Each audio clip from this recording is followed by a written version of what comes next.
Hi Virgo, ito na po ang inyong reading. Kuha tayo ng ilang guidance, advice, messages para sa inyo. Para po ito sa darating na new moon solar eclipse in your sign. Yes po, magko-fall ito sa inyong sign. Virgo, kuha tayo ng ilang guidance advice kung anong pwede nyong asahan, anong parating, anong guidance messages ang kailangan nyong marinig right now. Virgo, new moon solar eclipse. So, definitely, this is something new. Mga bagong possibility ang pwedeng umangat, new opportunities. Tingnan natin. Anong kailangan yung marinig, Virgo? Message? Sa darating na new moon solar eclipse, sa inyong sign, ang dami nito may umangat, di natin pipigilan. Walang tayo ng ilang messages. Virgo, huwag kayo mag-alala yung bawat card natin. Bago tayo mag-start, yung shuffle natin ito mabuti. Before and after. Isa-isahin natin. 2 of Pentacles. 6 of Pentacles. The Ace of Swords. This one is in reverse. Temperance card is in reverse. So, may ilang reversal man, guys. Na baraha. Hindi ibig sabihin na hindi na okay. Kunin pa natin to. Okay. Meron lang po itong kalakip na mensahe. Virgo, tayo po ay general reading. Siyempre pa, just only take what resonate pa rin. Aces. Ace of Swords, Ace of Wands, new beginnings, new opportunity. As I've mentioned, I feel na parang meron kayo nang i-release dito. I-release, i-let go. Ano yun, Moonchild? Hindi kailangan daliman or ano pa man. Parang ito yung magandang pagkakataon. Since mag-highlight talaga ito sa inyong sign, yung kayo mismo, physically, mentally, emotionally, financially, or even spiritually, or maybe ito yung reminder para sa iyo, Virgo, to review your life. Pagdating sa possession sa work or sa relasyon, reassess, reflect, reset. Yes po, recharge. Ayan. Ano yung i-release? Of course, ito yung alam yung, ito pwede kasing kusa yung maramdaman. Okay? Na, it's time na to decide. Kailangan ko ng bumuo talaga ng desisyon kung saan mapanindigan na kung anong kailangan dapat gawin, harapin. Especially kung parang yung ilan nagiging indecisive, halimbawa sa inyong mga relationship sector, kung hindi kayo nagiging sure kung andito ba ako sa tamang tao o relasyon, halimbawa lang naman, or pagdating sa inyong mga posisyon, parang baka ito yung reminder, Virgo, may hugot with the moon. May hugot. You have to get in touch dito sa inyong mga emosyon, sa inyong mga feelings. Kung ngayon pa lang, okay, para bang sa Moonology, balance spirituality and practicality. Nang walang pagkakulang or pagkasobra, nang hindi nyo nakakalimutan kung ano yung takbo ng buhay ngayon o yung kayo mismo sa isang relasyon. Magplano na rin daw kayo para sa kung ano yung na-vision yung kayo sa hinaharap. Kung sino kayo 6 months, a year from now, nandyan pa ba sa relasyon na yan? Nakikita niyo pa ba ang inyong sarili? Long term ba ang mga ganap?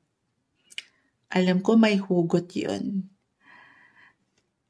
Oo. Parang pinapaalalahanan kayo na it's time to take action. Decide. Be clear kung ano ba ang gusto nyong patunguhan talaga sa inyong buhay.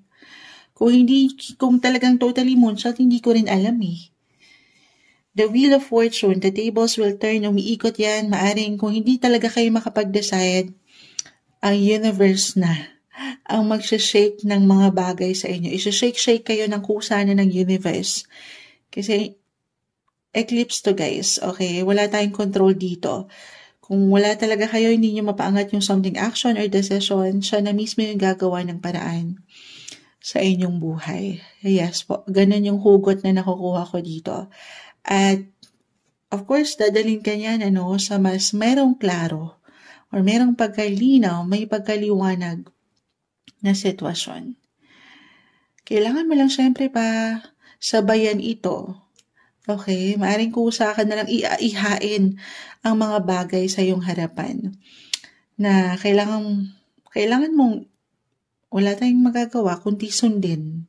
Okay? Positive or negative, highs and lows, ups and downs, the wheel of fortune, sabay ka lang.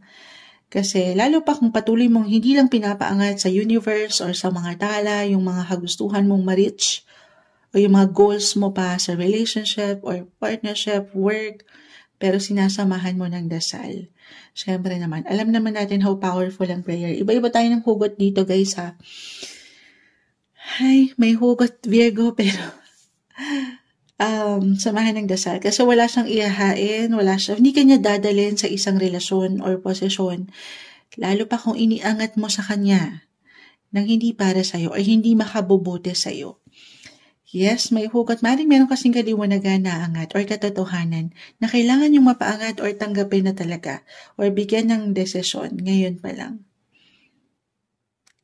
Okay, parang you're out with the old na. Aces ang umaangat dito.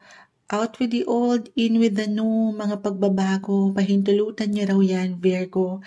At syempre, ito yung part na kung saan kayo pwede pang higit na mag-grow. Okay, at hindi kayo na nagsisettle or ma-stock up doon sa situation na parang walang, alam niyo yun, walang give and take or in a way nagdududa pa, hindi makabuo ng decision, parang may pag-refuse or push and pull yung energy. So, syempre, deserve nyo yung merong paninindigan. Okay, yung may pagbibigay diin.